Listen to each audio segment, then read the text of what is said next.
بلقیس کو بتایا کہ حضرت سلیمان علیہ السلام بہت ہی طاقتور اور جلیل القدر بادشاہ ہیں، جو خود کو اللہ تبارک و تعالیٰ کا پیغمبر کہتے ہیں اور لوگوں کو دین حق کی طرف بلاتے ہیں۔ یہ سننے کے بعد اس خط کے متعلق ملکہ بلقیس نے اپنے درباریوں سے مشورہ طلب کیا کہ آخرکار اس خط کا کیا جواب دینا چاہیے۔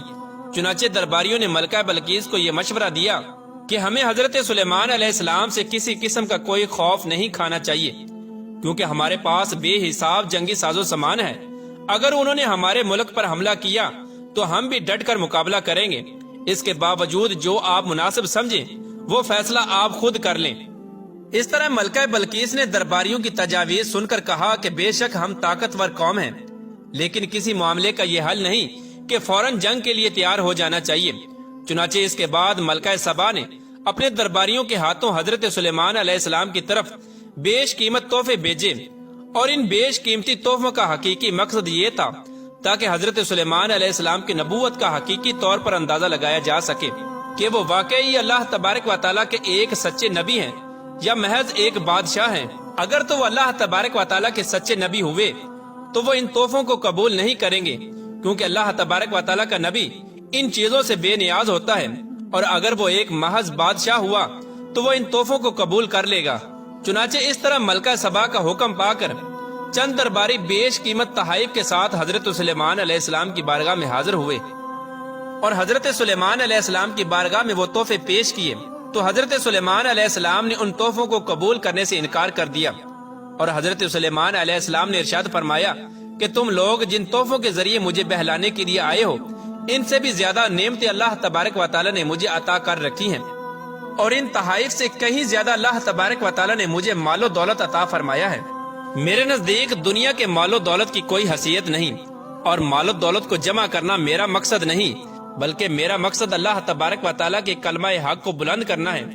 اور میری یہ خواہش ہے کہ تمام لوگ اللہ تبارک و تعالیٰ کے احکامات کی پیروی کریں اور اللہ تبارک و تعالیٰ کی وحدانیت کو قبول کر کے اللہ تبارک و تعالیٰ کی عبادت کریں۔ اس طرح حضرت سلیمان علیہ السلام نے ان درباریوں سے کہا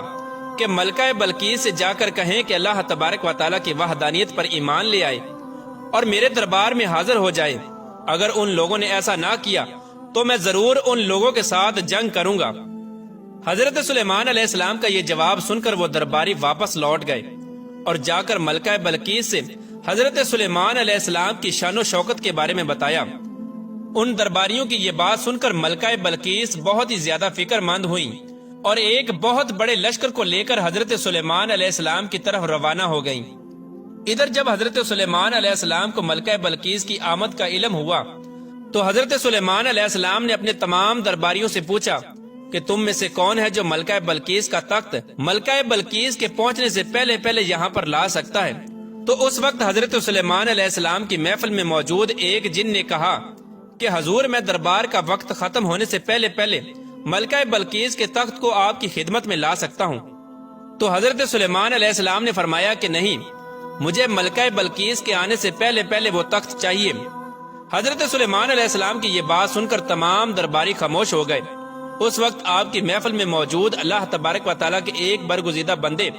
جن کا نام عاصم بن برکھیا تھا، انہوں نے کہا کہ حضور، اگر آپ کی اجازت ہو تو آپ کے پلک جھپکنے سے پہلے پہلے میں وہ تخت آپ کی خدمت میں حاضر کر سکتا ہوں۔ چنانچہ حضرت سلیمان علیہ السلام کے پلک جھپکنے سے پہلے پہلے اللہ تبارک و تعالیٰ کے اس برگزیدہ ولی نے اس تخت کو حضرت سلیمان علیہ السلام کی بارگاہ میں پیش کر دیا۔ جب وہ تخت حضرت سلیمان علیہ السلام کی بارگاہ میں حاضر ہوا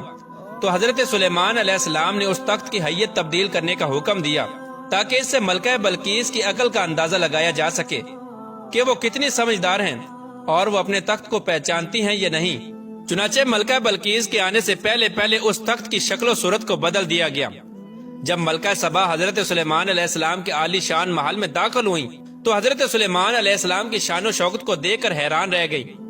حضرت سلیمان علیہ السلام نے ملکہ بلقیس کا خیر مقدم کیا۔